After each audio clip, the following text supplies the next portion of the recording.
이번 영상은요, 여러분들께 제가 실제로 영어 공부를 했던 방법들을 자세히 알려드릴 테니까요. 개인적으로 정말 많이 도움이 될 거라고 보장하는 영상입니다.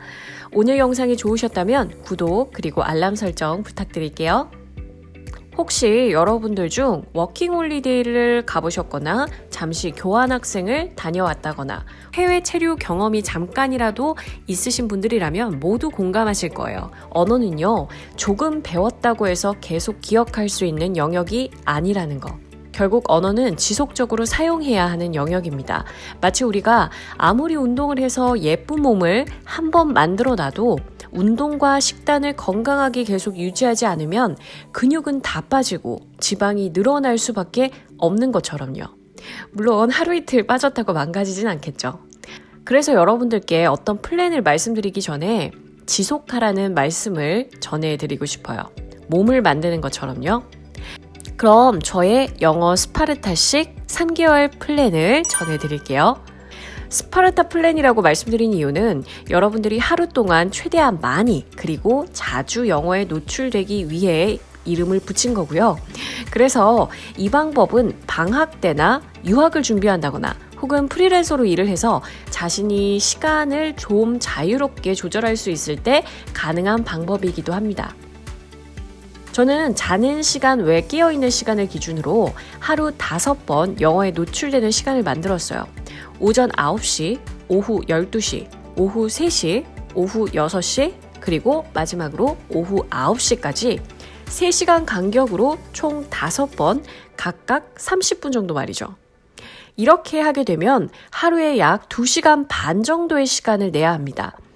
왜 한 번에 2시간 반을 공부하지 않고 이렇게 나눠서 스터디를 하냐면요.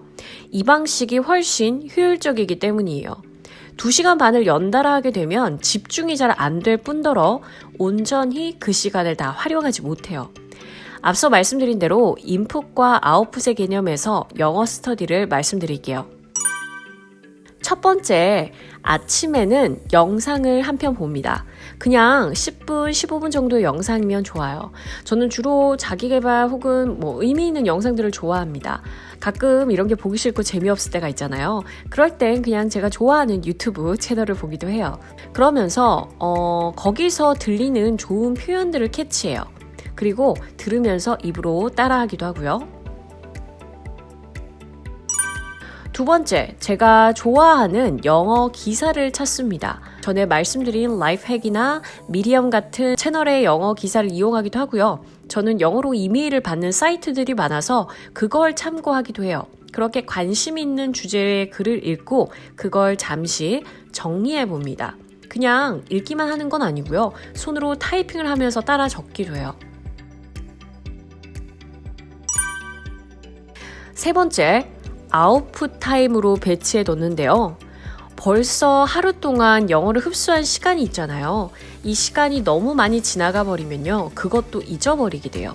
그래서 오늘 이미 보았거나 들었거나 읽었던 내용에 대해서 다시 한번 나의 생각을 적어보는 거예요. 일명 영어로 생각하는 시간이에요. 왜 스피킹보다 라이팅을 먼저 하냐고 물으신다면 어차피 레벨이 낮으면 낮을수록 생각이 정리가 되지 않은 상태에서는 말을 할 수가 없어요. 가령 한국어를 생각해 볼게요. 제가 여러분들께 행복은 뭐라고 생각하시나요? 라고 질문을 했을 때 대부분의 사람들은 한국어로 바로 말하지 못할 거예요. 이런 질문은 고차원적이기 때문에 반드시 생각할 시간이 필요해요. 자신에 대한 혹은 오늘 있었던 일에 대한 객관적인 팩트를 설명하지 않는 한 어떤 주제든 말하기 전에 생각할 시간이 필요하답니다. 한국어로 말할 때도요. 그래서 영어로 생각하는 걸 먼저 입으로 말하는 게 아니라 글로 적어보는 거예요. 물론 적는 단계가 아주 힘드신 분들은요, 간단하게 오늘 자신의 하루를 영어로 적어보거나 아니면 인풋 타임으로 대체해도 됩니다. 자, 네 번째, 6시잖아요. 이쯤 되면 뭔가 아무것도 하기 싫고 하루 종일 뭘 했기 때문에 쉬고 싶어요. 그럴 때는요, 그냥 영어로 내가 좋아하는 것들을 소비해보세요. 여기서 소비한다는 건 그냥 특별한 의식 없이 읽거나 보거나 하는 걸 의미해요. 인스타그램 피드를 영어로 읽는 것도 괜찮고요. 또 그냥 유튜브에서 재미난 영상들을 보는 거예요. 밥 먹으면서. 넷플릭스나 왓챠에서 3, 40분 정도 되는 길이의 영어 콘텐츠를 봐도 되고요. 5번째, 이 과정이 조금 이상하고 또 하기 싫을 수도 있는 과정이에요. 그럼에도 불구하고 하루에 한 번 스피킹을 조금이라도 할 시간을 가졌으면 좋겠어요. 제가 스피킹 연습을 하루 30분 혼자 할 수 있는 몇 가지 방법을 알려드릴게요. 이 부분은 제가 나중에 시간이 된다면 다른 영상으로 한 편으로 자세하게 설명드릴게요. 자, 오늘 하루 동안 보았거나 듣거나 혹은 내가 직접 쓴 것들을 읽어보는 연습을 하세요. 거기에 추가적으로 조금 영작이 되신다면 자신의 생각을 조금 덧붙여서 말을 해보는 거예요. 자, 2번째.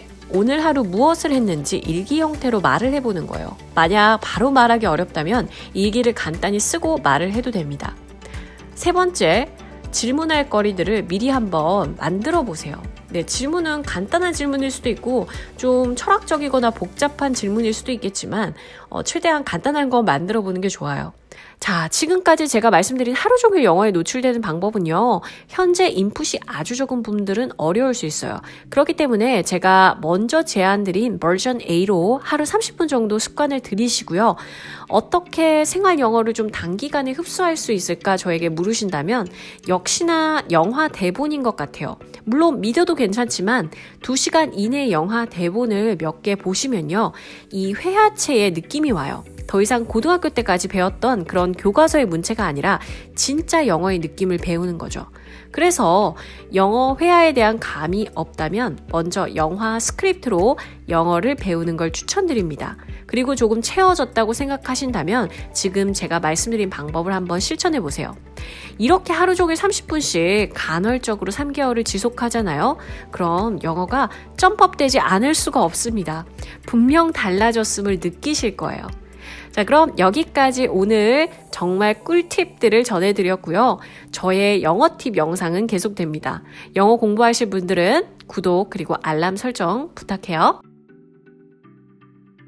Oh my gosh, Rhoda Beckham. Okay. She is so famous about the time management. Let's do a little math to find out how much free time we really have.